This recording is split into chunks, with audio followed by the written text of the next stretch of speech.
I got this question from many people all the time. I enjoy gardening, but I am too busy with work. I can't tend to my plants all the time. Do you know of any plants that are suitable for busy people like me? Do you know there's any kind of plant that doesn't need any watering, doesn't need a lot of care, and still grow well and put out beautiful flowers?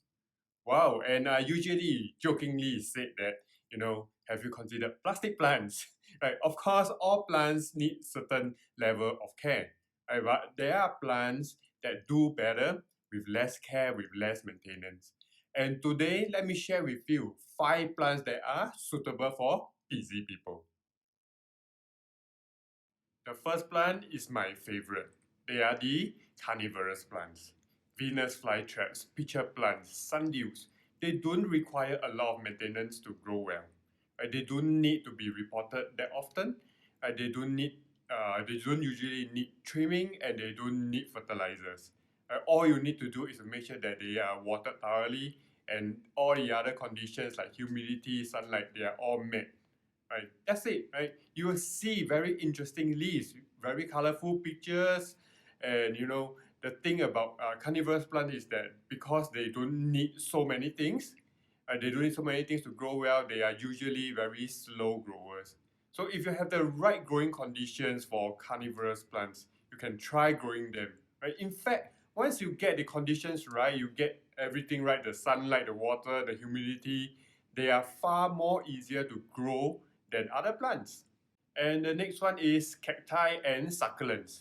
They are the desert plants with prickly needle-like leaves, and they are pretty easy to maintain. Right? They don't need a lot of frequent watering. They don't need frequent repotting, and they are best to be left alone.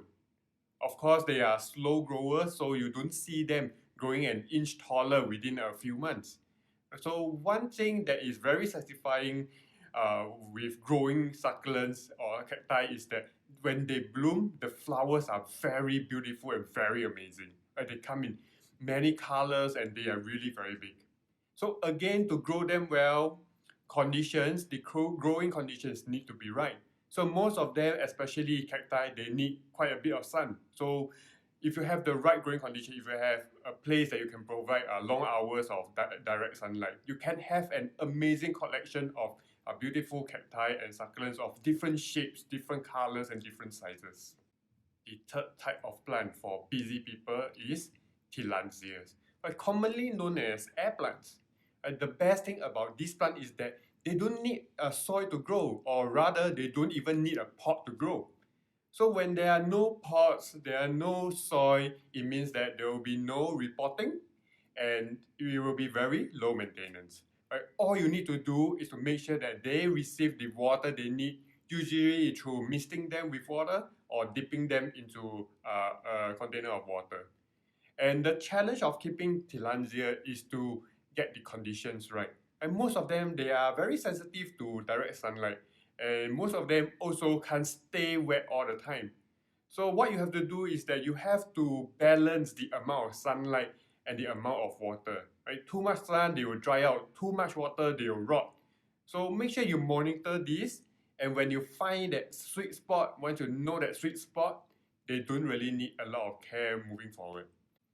And if you like bigger plants, you want to see flowers, then this plant is for you, the adeniums, or they are called the desert roses. They are very hardy plants that prefer to be left alone in a sunny and dry spot. So they don't need a lot of care. Because they are desert plants, they don't need to be watered that often. So many gardeners also, they not only grow them for their pink red flowers, but they also grow them because of their fat stems. They are very big caudex, which can be of different shape and different sizes. It's like the natural sculptures, right, in the wild.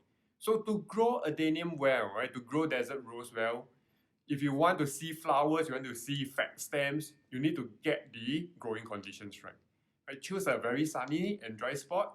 Water when the soil feels very, very dry, like bone dry. And as for most flowering plants, they need regular fertilizing. So they can be very big plants, so they may not be suitable for small container gardening or for your desk, right? but they are great additions to any gardens. If you are looking for a fuss-free indoor plant to grow, then this last plant is for you. It is called the jade plant, also known as the ZZ plant, because the full name is Zamioculcas zamifolia. This is a foliage plant. People grow them for their glossy dark green leaves. It is a very hardy, super hardy plant to grow, and it can do well in very low light conditions. The unique thing about the ZZ plant is that it don't really grow tall very quickly. So instead of height, they grow wide. For a healthy plant, you can expect to see dense leaves in all different directions. So the only thing to be concerned about this plant is that they can grow really big and wide. So it is not exactly suitable for your desk indoors or for your windowsill, right? They are best placed in a bright corner of your living room or your study. So after sharing with you the five plants suitable for busy people, have you noticed something in common? Right, to grow any plant well, to reduce the maintenance of your plants, you need to understand and provide the right growing conditions. So instead of really just going out and buy tools, buy fertilizers, invest a lot of money in different equipment to make maintenance easier for you, why not focus on the growing conditions, right? Getting it right. Make sure you have the right growing conditions and make sure you choose the right plants to grow. So only then your plants will grow well on its own and you don't need a lot of maintenance. And maintenance is usually needed. Right? They are usually needed because the conditions are not ideal. That's where you need to spend a lot more time, a lot more effort, a lot more money, right, to create that kind of growing conditions and to keep them healthy. So if you want to learn more about growing conditions, the 5 growing conditions I looked at, and you want to learn how to provide care for your plants, make sure you watch my other videos. And of course, subscribe to my channel. Right? Gardening is easy and enjoyable. Right? Every week you will see videos like this to help you to become a better gardener. So until next time, I will see you soon in my next video.